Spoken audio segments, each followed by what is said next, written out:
They say every school has stories. Most are harmless tales of haunted bathrooms, old janitors who never left, or a kid who vanished decades ago and still roams the halls. But the story I'm about to tell isn't one of those. It didn't happen years ago. Whispered through generations of kids. It happened to me during a real lockdown. It was a Tuesday in late October, the kind of morning where the sky looked bruised and the air pressed heavy, like a storm was coming. The first half of the day was ordinary algebra tests, cafeteria pizza, kids sneaking looks at their phones under desks. But then, right after lunch, the intercom crackled. Attention students and staff. We are now going into lockdown. This is not a drill. Those words iced my blood. We'd practiced enough times to know the drill. Lights off, doors locked, everyone huddled away from windows and sightlines. But when the announcement came with that flat tone, something about it felt wrong. The voice was shaky, almost rushed, and they never said why we were locking down. My teacher, Mrs. Hall, hurried to the door, twisting the key until the lock clicked. She pulled the blinds, motioned us toward the corner farthest from the glass. 23 of us crammed together, knees against chests, breathing shallow. At first, it was silent except for the hum of the ceiling lights. Then came the footsteps, heavy, slow. Not the hurried boots of police or staff, but deliberate, each one echoing through the empty halls like whoever it was wanted to be heard. I squeezed between two desks, heart rattling against my ribs, trying to make myself small. The sound stopped outside our classroom. Every breath in the room caught at once. The doorknob rattled. Not a test, not a false alarm. Someone was trying to get in. Mrs. Hall pressed a finger to her lips, her eyes wide and wet with panic. We sat frozen, listening to the metallic click of the handle straining against the lock. Then, silence for a second. Relief flooded me until a soft knock followed.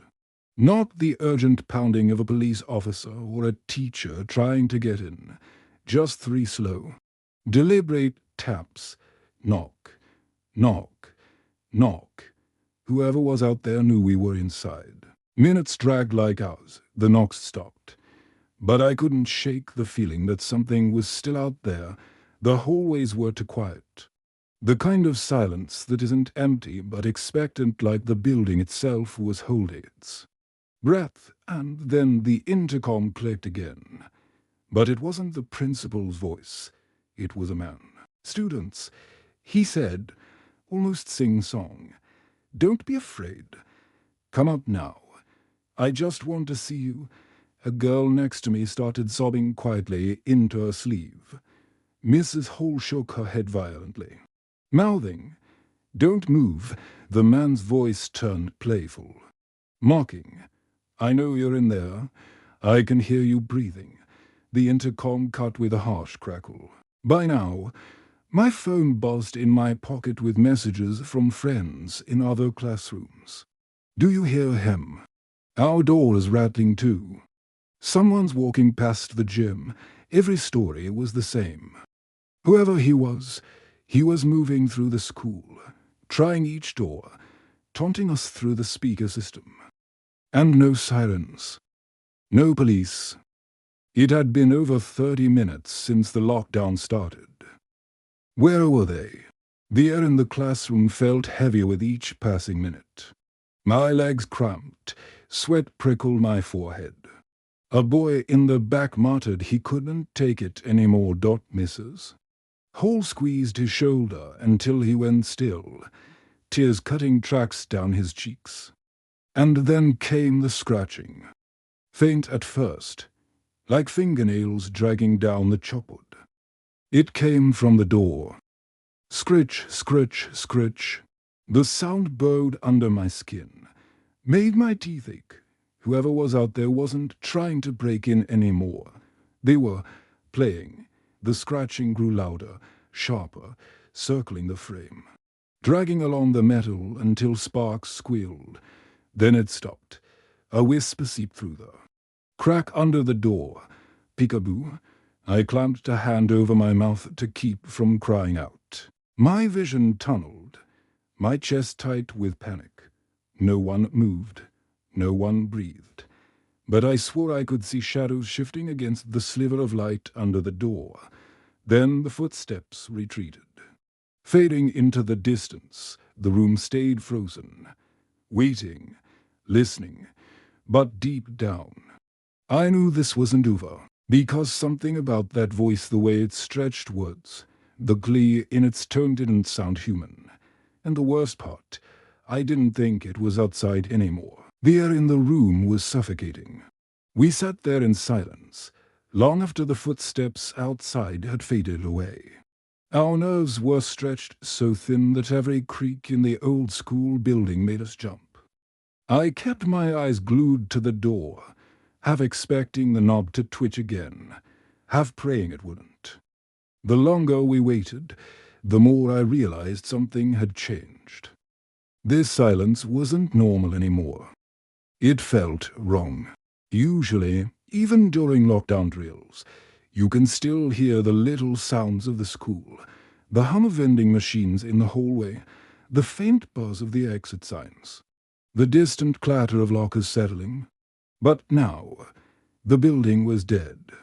Even the fluorescent lights seemed quieter, their usual hum completely absent.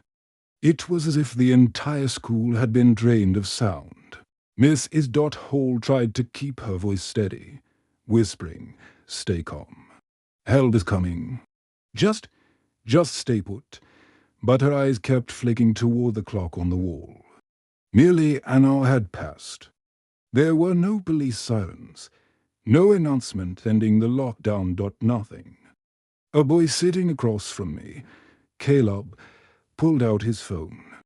He held up the screen so we could all see it. No service. I quickly checked my own phone. Same thing.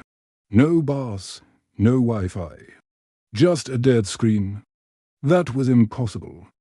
The school always had reception, even down in the basement classrooms. It was like something had deliberately cut us off, sealed us inside. The girl who had been crying earlier, Jenna, sniffled and whispered, "What if he's still out there?" No one answered her. Because deep down, we all knew. Of course he was. The minutes crawled by like hours. Then, faintly, the intercom crackled to life again. "Hello, class." The voice was softer now, almost soothing. "You've been so very good, so very quiet. But I can't play alone forever." My skin crawled at the sound. The voice lowered, becoming playful and sing-song, almost like a nursery rhyme. "One by one, I'll count you through. Find the children. Peekaboo." The speaker popped, and the line went dead. Jenna stifled a sob with her sleeve. Caleb mouthed a curse under his breath. I just sat frozen, my heart slamming against my ribs, trying desperately not to picture what might happen when he finished counting. Then came the footsteps again. But they weren't heavy this time. Not the sound of boots on the floor. It was the sound of bare feet. Slap, slap, slap. Moving slow, dragging across the linoleum as they crept closer and closer. They stopped right outside our room. The air tightened. Nobody moved. Nobody breathed. My muscles screamed from sitting in the same position for so long. But I didn't dare shift. And then, the whisper. It wasn't coming through the intercom. It wasn't muffled by the door. It came from right against. The small glass window set into the frame. "I can see you." Every muscle in my body locked up. My eyes flicked to the window. It should have shown only the dark hallway, but instead, a shadow was pressed against it. It was too close, not at all. The outline was stretched and distorted, as though whoever stood there wasn't built right for human proportions.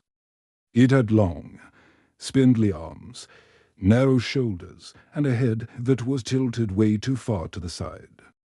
It just lingered there, watching us. Then, slowly, it dragged a long finger down the glass.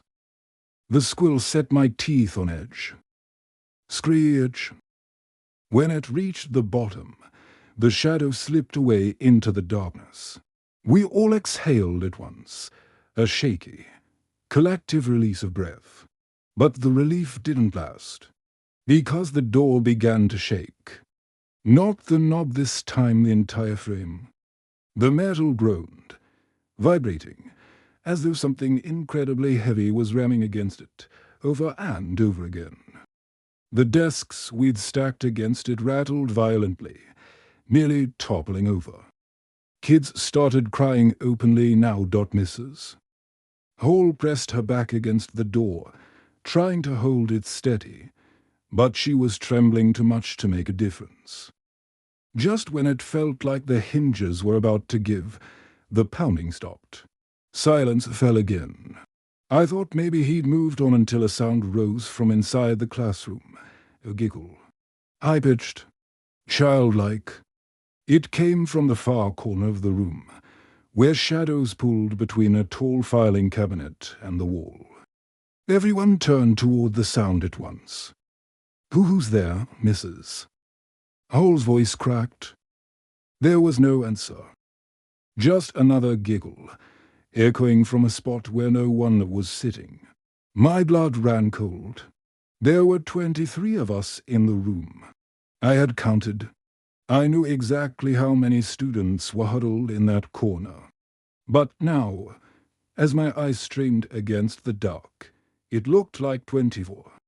A shape was crouched low to the ground, smaller than the rest, its face hidden in shadow, unmoving except for the faint, rhythmic sway of its head. I wanted to scream, to tell someone what I was seeing, but my voice was locked in my throat. Mrs. Hall noticed it too. Her lips parted, her eyes widening in horror. She tried to count the students again. That's when the intercom flared back to life, so loud this time that it made us all jump. One is hiding. One is near. One is closer than you fear. The giggle from the corner rose again, sharper this time, as though it was answering the voice on the intercom. And before any of us could move, the lights flickered once, twice, and went out. The room plunged into absolute blackness. Screams erupted all round me. Desks toppled as students scrambled blindly in the dark. I clutched my phone, fumbling for the flashlight, but the screen wouldn't turn on. It was completely dead. Through the chaos, I heard movement, but it wasn't panicked, not clumsy like the others. It was smooth, deliberate. Something was crawling between us in the dark. And right by my ear, so close that its breath chilled my skin, came a whisper not from any classmate I knew. "Found you. Thank you for watching. If you enjoyed this story, don't forget to hit that like button and subscribe for more chilling tales. Let me know in the comments what you would have done in this situation. Stay safe out there.